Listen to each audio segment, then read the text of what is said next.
রিয়াজ এসে পিছন থেকে আমাকে জড়িয়ে ধরল। আমি একটু লজ্জা পেলাম, কিন্তু আমার হৃদয় আনন্দে ভরে উঠল। আমরা একসাথে অনেকক্ষণ। আমার নাম লিজা, আর আমি আমার খালাতো ভাই রিয়াজের গল্প বলতে যাচ্ছি। ছোটবেলা থেকেই আমরা খুব কাছের ছিলাম। একসাথে খেলা করা, গল্প করা আমাদের প্রতিদিনের জীবনের অংশ ছিল। আমার ভাই হলেও রিয়াজের সাথে আমার সম্পর্ক বন্ধুত্বের চেয়েও বেশি কিছু হয়ে ওঠে। এক সময় আমরা প্রায় খালার বাড়িতে দেখা করতাম। সেখানে উঠানে আমরা খেলতাম, কথা বলতাম, আর ভবিষ্যতের স্বপ্ন দেখতাম। ছোটবেলা থেকেই রিয়াজ একটু শান্ত, গভীর চিন্তার মানুষ ছিল, আর আমি ছিলাম একটু চঞ্চল, প্রাণবন্ত। একদিন দুপুর বেলায় সবাই ঘুমিয়ে পড়েছিল। আমি আর রিয়াজ একসাথে ছাদে উঠলাম। আমি বললাম, আচ্ছা রিয়াজ, তুমি কি কখনো ভেবেছ আমরা কেমন হব বড় হয়ে? রিয়াজ একটু হেসে বলল, হয়তো আমরা তখনও এমনই থাকব, একে অপরের পাশে।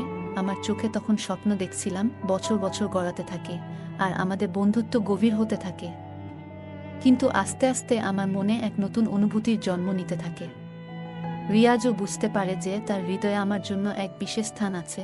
এক সন্ধ্যায়, যখন সূর্য ডুবছিল, আমরা গাছের ছায়ায় হাঁটছিলাম। আমি হঠাৎ থেমে গিয়ে বললাম, রিয়াজ, আমি কি তোমাকে কিছু বলবো? রিয়াজ তাকিয়ে থাকলো আমার চোখের দিকে। আমি একটু লজ্জা পেয়ে বললাম, আমি জানি না এটা কি, কিন্তু আমি মনে করি আমি তোমাকে ভালোবাসি। রিয়াজের মুখে এক চিলতে হাসি ফুটে উঠল। সে বলল, লিজা, আমি অনেকদিন ধরেই তোমাকে এটা বলতে চেয়েছি। আমি তোমাকে ভালোবাসি। আমাদের ভালোবাসা এখন গোপন, কারণ আমরা জানি পরিবারের সবাই এটা মেনে নেবে না। তাই আমরা চুপি চুপি দেখা করতে শুরু করলাম।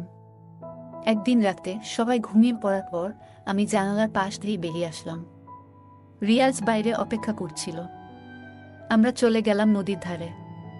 সেখানে বসে আমরা অনেকক্ষণ কথা বললাম, স্বপ্ন দেখলাম, আর একে অপরের উপস্থিতি উপভোগ করলাম। রাতে যখন সবাই ঘুমিয়ে থাকত, আমি আমার রুম থেকে বেরিয়ে এসে রিয়াজের রুমে যেতাম। আমরা মৃদু আলোতে কথা বলতাম, বই পড়তাম, কখনো একে অপরের চোখে চোখ রাখতাম। আমি রিয়াজের কাঁধে মাথা রেখে বলতাম, তুমি জানো, আমি সারা জীবন এভাবেই থাকতে চাই। রিয়াজ মুচকি হেসে বলতো, তুমি আর আমি, লিজা, আমরা একসাথে সবকিছু পারব। এক বিকেলে বাড়ির সবাই বাইরে গিয়েছে। আমি আর রিয়াজ একসাথে বাড়িতে। আমি রান্নাঘরে কিছু বানাচ্ছিলাম। রিয়াজ এসে পিছন থেকে আমাকে জড়িয়ে ধরল। আমি একটু লজ্জা পেলাম, কিন্তু আমার হৃদয় আনন্দে ভরে উঠল। আমরা একসাথে অনেকক্ষণ কথা বললাম, হাসলাম, আর একে অপরের সাথে আরও বেশি ঘনিষ্ঠ হয়ে উঠলাম। এক রাতে যখন সবাই ঘুমিয়েছিল, আমি জানালা দিয়ে বাইরে বেরিয়ে আসলাম। রিয়াজ অপেক্ষা করছিল। আমরা চুপি চুপি বাগানে গিয়ে বসলাম। রিয়াজ আমার হাত ধরে বলল, তুমি জানো, লিজা, তুমি আমার জীবনের সবচেয়ে গুরুত্বপূর্ণ মানুষ। আমি মৃদু হাসি দিয়ে বললাম, তুমিও আমার জন্য। তাই রাত গভীর হলে আমি আমার ঘরের জানালা দিয়ে বেরিয়ে এসে রিয়াজের রুমে যেতাম। রিয়াজ জানালার পাশে দাঁড়িয়ে থাকত, আমার অপেক্ষায় ছিল।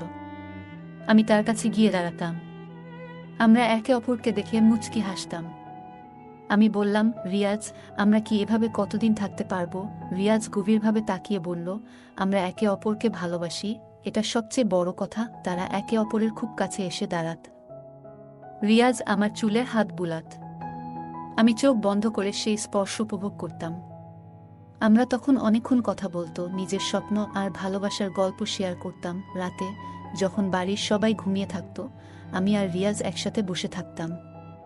রিয়াজ আমার হাত ধরে বলতো, তুমি জানো লিজা, আমি তোমাকে ছাড়া থাকতে পারবো না। আমি চোখে পানি নিয়ে বলতাম, আমিও না রিয়াজ। তারা একে অপরের খুব কাছে এসে দাঁড়াত। রিয়াজ আমার চুলে হাত বুলাত। আমি চোখ বন্ধ করে সেই স্পর্শ উপভোগ করত। তখন অনেকক্ষণ কথা হতো, ভালোবাসা প্রকাশ করা হতো, নিজের স্বপ্ন আর ভালোবাসার গল্প শেয়ার করতাম। একদিন আমরা ছাদে বসেছিলাম।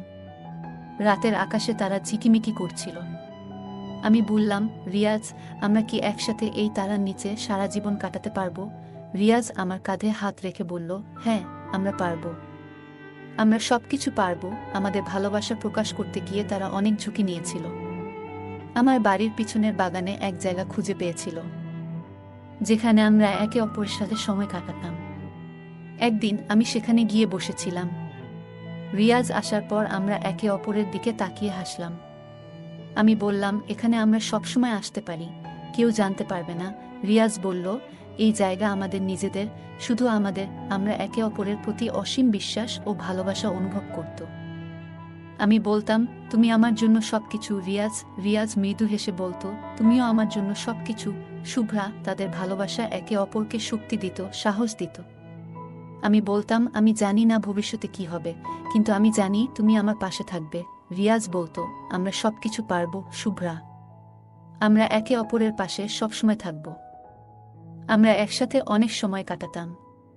রিয়াজ বলল, শুভ্রা, আমি তোমার সাথে সারা জীবন কাটাতে চাই। শুভ্রা মৃদু হেসে বলল, আমিও রিয়াজ। আমরা সবসময় একসাথে থাকব। আমরা একে অপরকে নিয়ে অনেক স্বপ্ন দেখতাম। আমি বলতাম, আমি চাই আমরা একসাথে সবকিছু করব। রিয়াজ বলতো, আমরাও তাই করব। আমরা একে অপরকে ভালোবাসি। আর এটাই সবচেয়ে বড় কথা, আমাদের গোপন সম্পর্ক একদিন ধরা পড়ে যায়। পরিবারের সবাই প্রথমে আশ্চর্য হয়, কিন্তু আস্তে আস্তে তারা বুঝতে পারে আমার আর রিয়াজের ভালোবাসা কতটা গভীর। শেষ পর্যন্ত পরিবারের সবাই তাদের মেনে নেয় আর তাদের সম্পর্কের প্রতি সম্মান জানায়। আমি আর রিয়াজের প্রেম কাহিনী প্রমাণ করে সত্যিকারের ভালোবাসা সব বাধা অতিক্রম করতে পারে। তারা একে অপরের সাথে আজও সুখে আছে, আর তাদের গল্প সকলের মনে এক গোপন প্রেমের স্মৃতি হয়ে থাকে। গল্পটা কেমন লাগলো জানাতে ভুলবে না। তোমাদের সাথেও কি এমন কোনো ঘটনা ঘটেছে? যদি ঘটে থাকে তাহলে কমেন্টে জানাতে ভুলবে না। আরও মজার মজার রোমান্টিক গল্প শুনতে চাইলে ভিডিওটি লাইক, শেয়ার এবং চ্যানেলটি সাবস্ক্রাইব করতে ভুলবে না। ধন্যবাদ।